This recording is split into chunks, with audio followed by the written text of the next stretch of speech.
nothing. Thought I was just chatting with a friendly stranger on the train until he started telling me things about my life that no one should know. I don't even know how to begin this without sounding like I've lost my damn mind, but here it goes. This all started on a regular Thursday night. Nothing special, nothing worth remembering. At least that's what I thought. I had just finished another soul-crushing day at work. I'm the kind of person who doesn't complain much, but anyone who's ever worked long hours in a gray cubicle under fluorescent lights knows what I mean. By the time I left the office, my head was pounding, my back ached, and all I wanted was to get home, kick off my shoes, and collapse into bed. The train station was buzzing with the usual chaos. People glued to their phones, suit-wearing zombies shuffling past, announcements blaring overhead that nobody listened to. I remember thinking how the air smelled faintly of burnt coffee and grease, like someone had spilled a latte near a food cart hours ago and never cleaned it up. I bought my ticket, went down the escalator, and boarded the train that would take me across the city and back home. It was one of those slightly older trains with dim yellow lights that flickered every now and then, and seats covered in fabric that looked like it hadn't been updated since the early 2000s. I slid into a seat by the window, set my bag on my lap, and sighed in relief. It was one of those rare times when I didn't have anyone sitting next to me, a whole row to myself. I leaned my head against the glass, watching the reflection of my tired face stare back at me. That's when he sat down. A man, maybe in his late 40s or early 50s, but with one of those faces that makes you second guess the age. He wasn't particularly tall, wasn't particularly short, just ordinary. His clothes were neat, a button-up shirt tucked into dark slacks, a coat folded over his arm. If you'd asked me to describe him later, I wouldn't even know what to say. His face was one of those you could lose in a crowd and never notice again. At first, I didn't pay much attention. People come and go on trains all the time, but he sat directly across from me, facing me, instead of picking one of the dozens of empty spots scattered around. That, I noticed. I thought maybe he just liked sitting there, or maybe he wanted to put his bag down. No big deal. Then he smiled at me. "Long day?" he asked, his voice calm, almost gentle. Normally, I'm not the type to engage in train chatter. I'm the headphones on, don't bother me kind of person. But something about his tone, casual, friendly, not pushy, made me nod. "Yeah," I muttered, trying not to sound rude. "Work, you know?" He chuckled softly. "I do know. Numbers, right? You spend your days buried in spreadsheets and reports." That made me lift my head, because how the hell would he know that? I narrowed my eyes. Yeah, something like that." He leaned back, crossing his legs casually, as if we were two old friends catching up.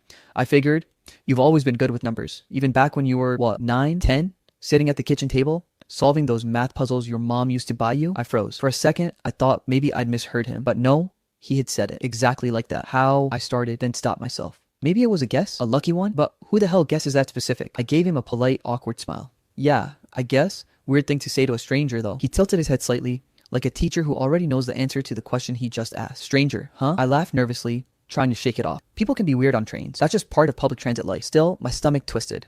I told myself he was just some chatty guy making conversation. Maybe even one of those cold reader types who throws out vague statements until something sticks. But then he leaned forward, his elbows resting on his knees, and said my name. Not just my name, my full name, first and last. My body went cold instantly. "Excuse me?" I asked, my voice sharper now. He smiled like he'd just commented on the weather. "Relax. I'm not dangerous." "Then how the hell do you know my name?" His eyes locked on mine. They weren't menacing. They were unblinking. Deep brown, steady, like he could see straight through me. "Oh, I know more than that," he said softly. "Like the fact that your grandmother used to call you Sonny, even though you hated it. Or that you still keep that little clay turtle you made in kindergarten, hidden in your nightstand drawer, or..." Stop. My voice cracked louder than I meant it to. A couple of people in nearby rows glanced up, then quickly looked away, not wanting to get involved. Typical train behavior. He stopped, but only because I told him to. He wasn't rattled. He wasn't embarrassed. He just leaned back again, casual as ever. "How do you..." I started, then cut myself off. My mind was racing. Was he some kind of private investigator, a scam artist, someone who'd looked me up online? But even if he had, how would he know that nickname? My grandma had been gone for years, and I'd never posted about it online. Never even told friends. Coincidence was officially off the table. I shifted uncomfortably, gripping my bag tighter. My instinct told me to get up, move to another car, maybe even get off at the next stop. But my body wouldn't move. Curiosity and fear had me pinned in place. He spoke again, his voice calm and steady. "You're wondering how I know these things. That's good. Curiosity will help you later." "Later?" I echoed. He nodded slowly. "Yes, later." The train lurched, the lights flickering for a second as we went through a tunnel. My reflection in the glass looked pale, my eyes wide. I swallowed hard. "Look, if this is some kind of scam..." He raised a hand, cutting me off. "It's not. I'm not asking you for money. I don't want anything from you. Not yet. Not yet." Those words settled in my stomach like lead. I tried to act unfazed. "So what is this then? You just go around creeping people out on trains for fun?" He chuckled softly. "If that's what you want to call it." Then he leaned forward again, his voice dropping just enough that I had to focus to hear him. "But I think you already know this isn't a joke." I clenched my jaw, refusing to give him the satisfaction of seeing me break. But inside, my chest felt tight. My thoughts were running a mile a minute. Then he said it, the thing that still echoes in my head every night when I try to sleep. He looked me dead in the eyes and said, "You're going to stand at a crossroads soon, and when you choose the wrong path, someone you love will die because of it." The train screeched into the next station at that exact moment, the sound of metal grinding against metal screaming through the car. I jumped, my heart hammering, and when I looked back at him, he was smiling faintly, like he knew something I didn't. And the worst part, I believed him. When I stepped off that train, I told myself I wasn't going to think about it anymore. That's what I do with things that scare me. I shoved them into a mental box and slammed the lid shut. Pretend it never happened, but I couldn't. Every step I took on the platform, every bump of the escalator, every streetlight on the walk home, his words clung to me like smoke. "You're going to stand at a crossroads soon, and when you choose the wrong path, someone you love will die because of it." That's not the kind of sentence you can shake off. It was too specific, not like some vague fortune cookie crap. It felt personal. And it wasn't just a prediction, it was everything he had said before that. My grandma's nickname, the clay turtle, my childhood math puzzles, things no one should know. By the time I got back to my apartment, I was sweating, my heart still hammering like I'd run a marathon. I slammed the door, locked it, even put the chain across, which I almost never do. Then I tossed my bag on the floor and went straight to my laptop. I had to find out who the hell this guy was. I started with the obvious, social media.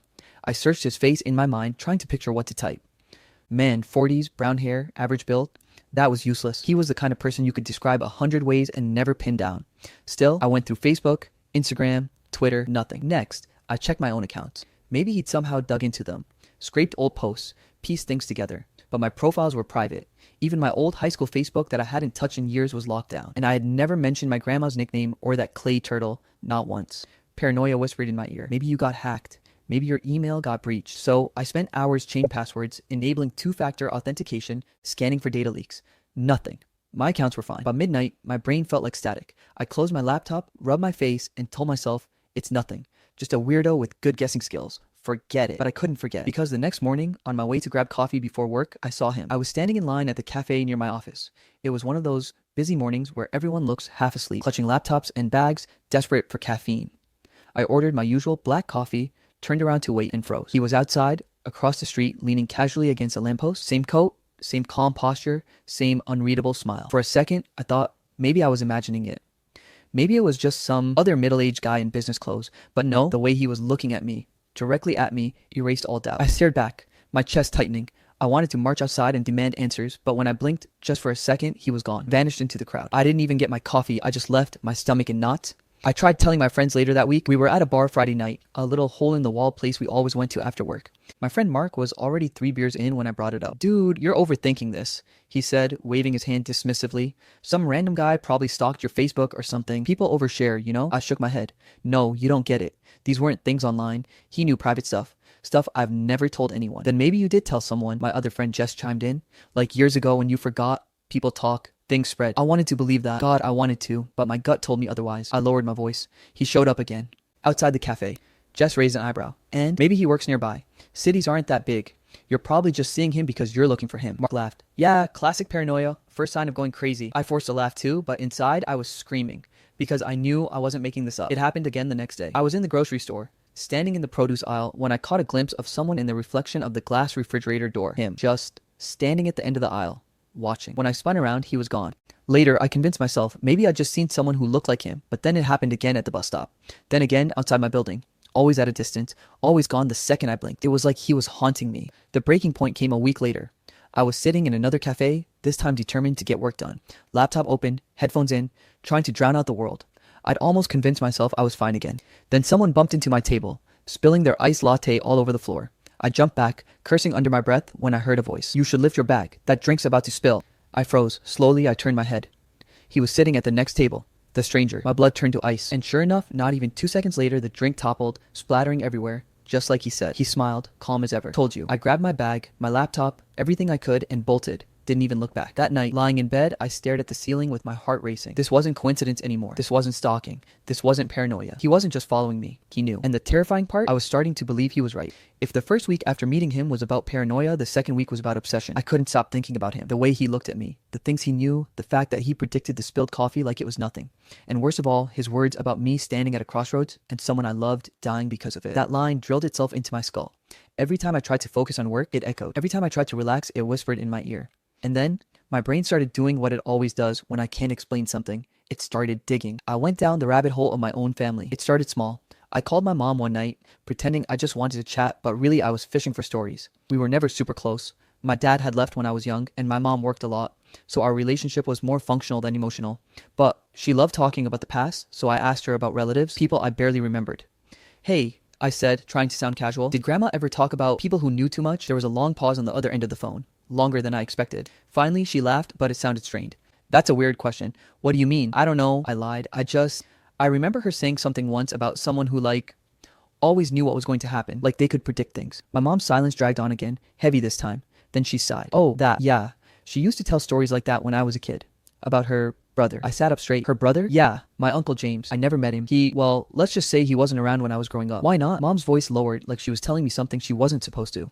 Because he scared people. She said he knew things he shouldn't. People in the family thought he was cursed, or maybe crazy. Eventually, he just disappeared. A chill shot through me. Disappeared how? I asked. I don't know. No one talked about it. She told me once that some knowledge comes at a cost and that James had paid his. I pressed her for more, but she shut down after that. Changed the subject. Said she had laundry to do and hung up. I sat there in the dark with my phone in my hand, my heart pounding, because that story sounded way too close to what I was living. That night, I couldn't sleep. I dug through old boxes in my closet. The ones I hadn't touched since moving into my apartment. I found one from my grandma's house after she passed. Old photos, letters, a couple of trinkets. Buried at the bottom was a black and white picture of a young man in his 20s, tall, serious looking, with sharp eyes. On the back, written in faded ink, was one word, James. I don't know why, but I felt certain he was the uncle my mom mentioned. And staring at his face, I couldn't help but think, he looks like the stranger. Not exactly, but enough to make my stomach twist. The same sharp gaze, the same unreadable expression. Like, he knew something I didn't. The next day, I went to the library, old school research. I combed through microfilm of old newspapers, family records, anything I could find. And sure enough, Uncle James popped up in a handful of articles from the 1960s. Weird little blurbs. Local man warns of factory fire, later proven correct. Unsettling predictions made at town meeting, family declines to comment on man's disturbing claims. And then, nothing. Like he vanished off the face of the earth. It didn't feel like coincidence anymore. It felt like a pattern. I was still processing all of this when it happened again. The stranger cornered me. I was walking home from work, earbuds in, trying to convince myself I was imagining things. That maybe Uncle James was just some eccentric relative and I was forcing connections. Then I turned down a side street and there he was, standing under a street lamp like he'd been waiting for me. My heart dropped into my stomach. I froze. My fight or flight instinct screamed run, but my legs wouldn't move. He stepped forward, calm as ever, and said, "You've been digging. That's good." My throat went dry. "How do you know that?" He tilted his head, studying me. "I've always known. Just like I knew you'd find the photo, the one of James. You kept staring at it, didn't you? Wondering why he looks familiar." My knees nearly buckled. Because I hadn't told anyone about that photo. Not my mom, not my friends, no one. "Who are you?" I whispered. His eyes softened, almost like he pitied me. "You already know. You've always known." I shook my head violently. "No, you're not making sense." He stepped closer, his voice lowering to a near whisper. "I've been watching you since you were small. Do you remember the night you cried in the backyard because you thought you'd killed the neighbor's cat? You didn't, by the way. It came back the next day, but you sobbed for hours alone because you didn't want your mother to think you were cruel. I was there." My breath caught in my throat. I hadn't told anyone about that. I was maybe 7 years old. I had never spoken about it, not once. And what about the time you almost stepped off the curb without looking? You would have been hit by that delivery truck if I hadn't called your name. You thought it was your teacher who shouted. Remember? It wasn't. It was me. I stumbled back, my pulse racing. My head felt like it was going to split open. None of this was possible. None of it. "You're lying," I managed to choke out. He smiled sadly. "If that helps you sleep at night, then believe that, but you know better." That night, I sat on my bed with every light on in the apartment, shaking, because he was right. I remembered the cat. I remembered the near accident with the truck. I remembered both. And as much as I wanted to convince myself it was coincidence, some deep part of me knew he was telling the truth. But that was impossible. How could someone have been watching me since childhood? Was he some kind of relative, like Uncle James? Some part of a curse, a bloodline, a family debt? Or was this bigger? Surveillance? Fate? Something I couldn't name? I didn't know. All I knew was that my reality was starting to crack. And for the first time in my life, I wasn't sure if I wanted the answers. You ever have that feeling where the world feels slightly bent? Like the ground beneath you is real, solid. But something about the air, the silence, the coincidences, all start stacking into something too heavy to dismiss. That's what my life had turned into after the train. For weeks, I kept telling myself, it's just some creep who did research on me. Some stalker who found a way into my personal life. He's flesh and blood. He's just a man. But by the time chapter 4 of this nightmare rolled in, I had no choice but to admit that wasn't the case. I was walking home late one evening after work. It had rained earlier and the streets smelled like wet asphalt and rusting metal. Neon lights from a corner bar flickered across puddles, painting everything sickly green. That's when I saw him again, the stranger. He was leaning against a lamppost like he'd been waiting for me the whole time. His posture was casual, too casual, as if he belonged there. And for the first time, he didn't pretend to accidentally cross paths with me. He didn't act like it was chance. He pushed himself off the post and walked toward me. I think it's time we stop dancing around it, he said. My throat went dry. Stopped what? You want to know. You've been replaying every word I said on that train. You can't sleep. You keep asking why me, and I can give you answers, but it will cost you. I should have run. I should have crossed the street. Ignored him, called the cops, anything, but I didn't. Something about the way he spoke froze me. Not threatening, not demanding, almost patient. What do you mean, cost? I asked. He smiled faintly. Nothing so crude as money, information, choice, direction, a sliver of your will in exchange for clarity. It sounded like the kind of vague nonsense scammers on the subway spit out before asking for $20. But then, he said something that stopped me cold. Your boss's father, he's going to have a heart attack in exactly 12 hours. I blinked. What? He'll collapse in his kitchen tomorrow morning. Bacon grease still sizzling on the stove, the pan will burn. I laughed, but it came out shaky. You can't just... But he wasn't joking. He leaned in slightly. You'll know by noon tomorrow if I'm lying. That's free. The next one will cost. The next day at work, I thought I'd shaken it off, except the whole office went dead silent around 11 a.m. Phones buzzing, whispers, people crowding around desks. By 11:30, my boss announced she had to leave immediately. Her father had collapsed, heart attack, kitchen fire, exactly like the stranger said. I felt my stomach knot and twist. This wasn't a coincidence. And worse, I found myself waiting for him to reappear, waiting to hear the next thing he'd say. It didn't take long. That night, as I sat in a coffee shop trying to convince myself I wasn't losing my mind, he slid into the seat across from me. You saw, he said. I didn't even bother denying it. How did you? I don't just know, he interrupted. I guide. I froze. Guide who? I asked. You. Always you. Don't you see? You were chosen.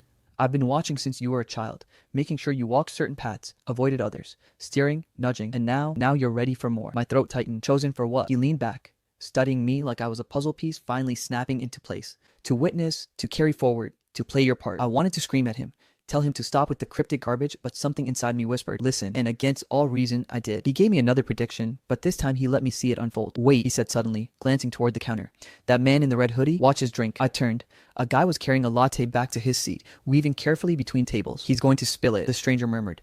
Not on himself, on the woman with the laptop. 3, 2. The guy tripped on absolutely nothing and the cup flew forward, splattering across the woman's keyboard. She screamed. The whole cafe buzzed with shock and curses. My blood ran cold. The stranger didn't look smug. He didn't look satisfied. He just watched me, calm and certain. You see, he said softly. I don't guess. I don't assume. I know. And if you stay with me, I can show you your future too. I shook my head desperate. I don't want this. I didn't ask for this. But you keep listening, he said. You keep following, because deep down, you'd rather know the storm is coming than be caught in the rain. I hated him for being right. He reached across the table, palm open, like he was offering a handshake. All you have to do is accept. Let me in. Let me guide you the way I've always guided you. You don't need to fight anymore. Just trust. I didn't take his hand, but I didn't walk away either. And that's when the cafe door slammed open. A man burst in, yelling for help. His wife had collapsed outside. The stranger stood slowly, calm as a shadow. Go, he said to me, almost gentle. See for yourself. I stumbled outside with the crowd, heart hammering, and there she was, on the ground, gasping, surrounded by strangers calling 911. And in the chaos, I caught him watching from the doorway, eyes locked on me. His lips moved. I couldn't hear over the noise, but I knew what he was saying. I told you so. That was the night I stopped pretending this was coincidence. That was the night I realized this man wasn't just stalking me. He wasn't just human. He was something else. And I had already stepped too far into his web to pull free. You know that feeling when you're standing at the edge of a cliff and every instinct in you screams, don't look down. But you do anyway? That's what it felt like being around him now. By this point, the stranger wasn't just some bizarre annoyance I kept running into. He was gravity, pulling me closer, no matter how hard I tried to resist. And eventually, he stopped pretending. It happened on a Tuesday night in the kind of diner where the coffee tastes like burnt tires and the neon sign outside buzzes like a dying insect. I'd gone there because I thought it was safe, a public space, brightly lit. But of course he found me. He slid into the booth opposite me without asking, his coat dripping rain onto the cracked vinyl. He didn't order anything, just folded his hands on the table and watched me. You're ready, he said. For what? My voice came out hoarse. The truth. I wanted to laugh in his face, truth, as if he hadn't already been tearing apart everything I thought I knew. But there was something about the way he said it that made my skin prickle. He leaned closer. I am not like you. Not anymore. Once I was a man.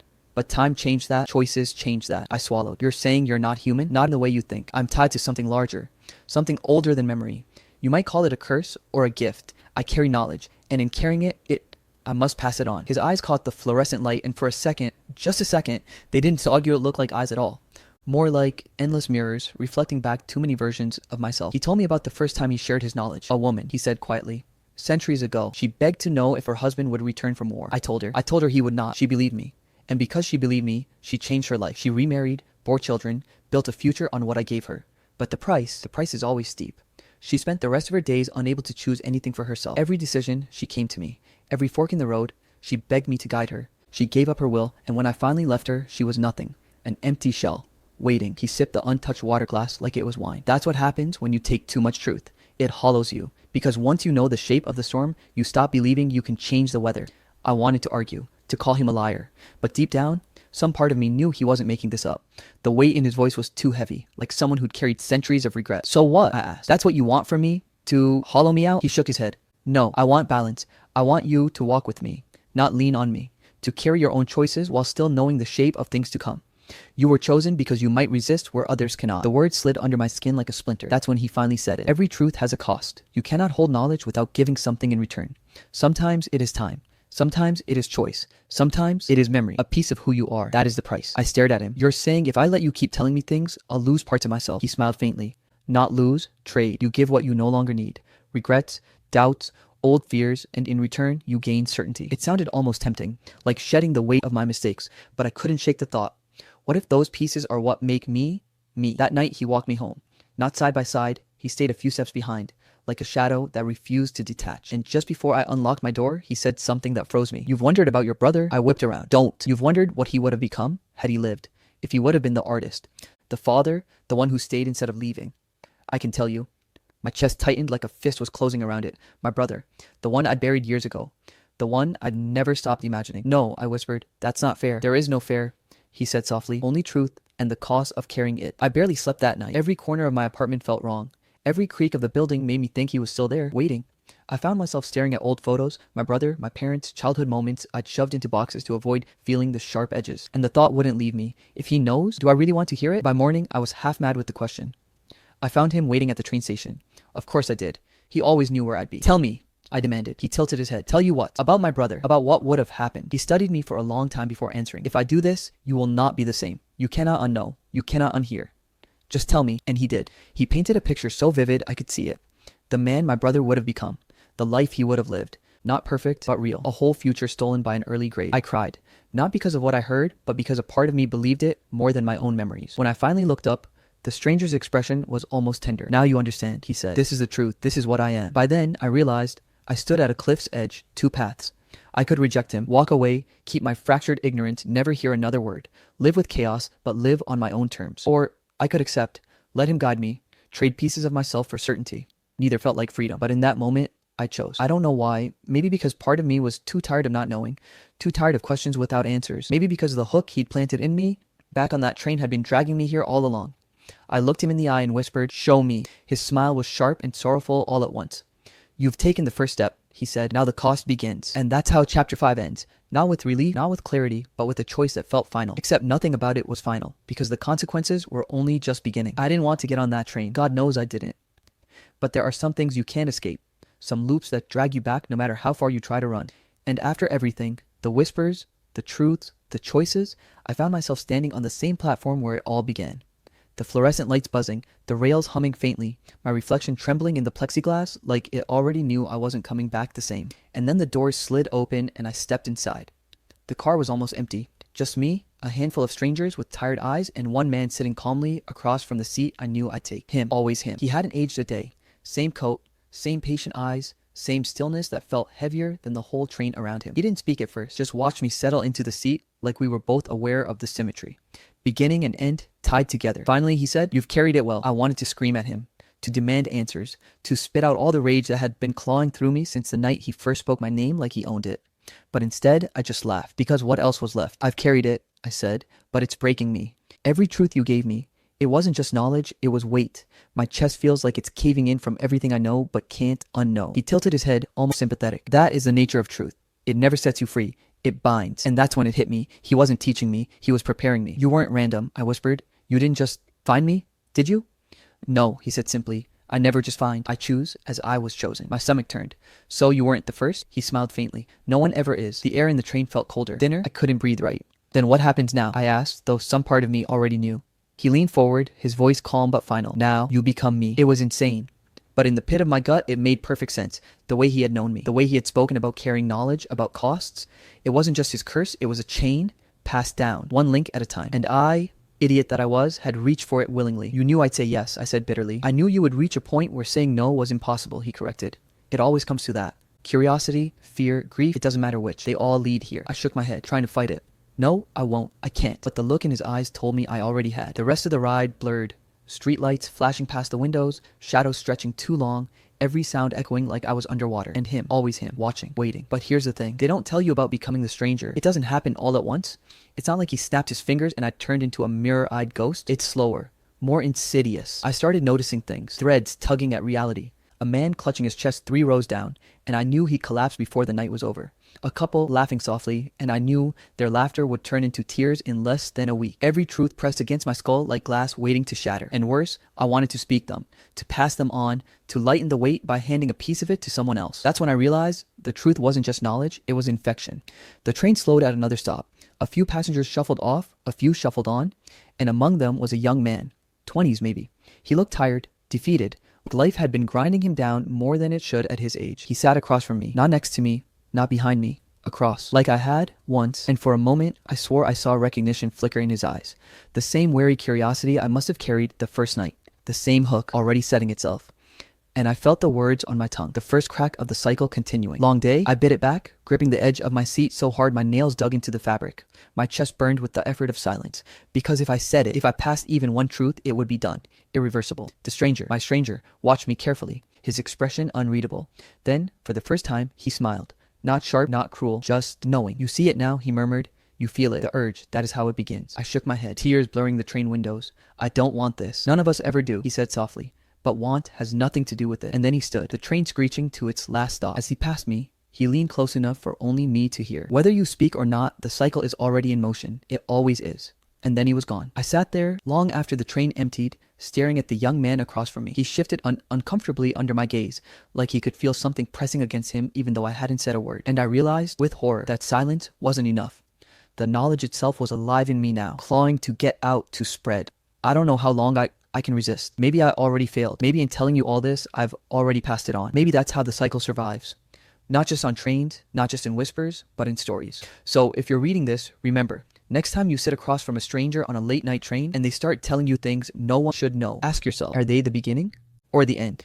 Because one day you'll board that train too, and maybe I'll be sitting across from you. Okay, this story really pulled me in from the very first chapter. The premise itself, meeting a stranger on a train who knows way too much about your life, is both relatable and deeply unsettling. We've all had those small, weird encounters with strangers, but this takes it to the extreme, turning the mundane into something terrifying. What really works is the way the tension builds gradually. At first, you think maybe it's just a scammer or coincidence, but as the revelations get more personal, it hooks you deeper. The pacing is strong throughout. Each chapter escalates naturally with new layers of mystery and dread. I liked how it didn't just rely on cheap jump scares, but instead leaned into psychological horror, paranoia, and the creeping inevitability of fate. The stranger himself is fascinating, calm, composed, and terrifying precisely because he never loses his patience. He's not a villain in the traditional sense. He's something worse, inevitable. The ending sealed it for me. The cyclical twist with the main character potentially becoming the next stranger felt chilling and perfect. It leaves you questioning whether knowledge is power or a curse. Honestly, it's the kind of story that stays with you long after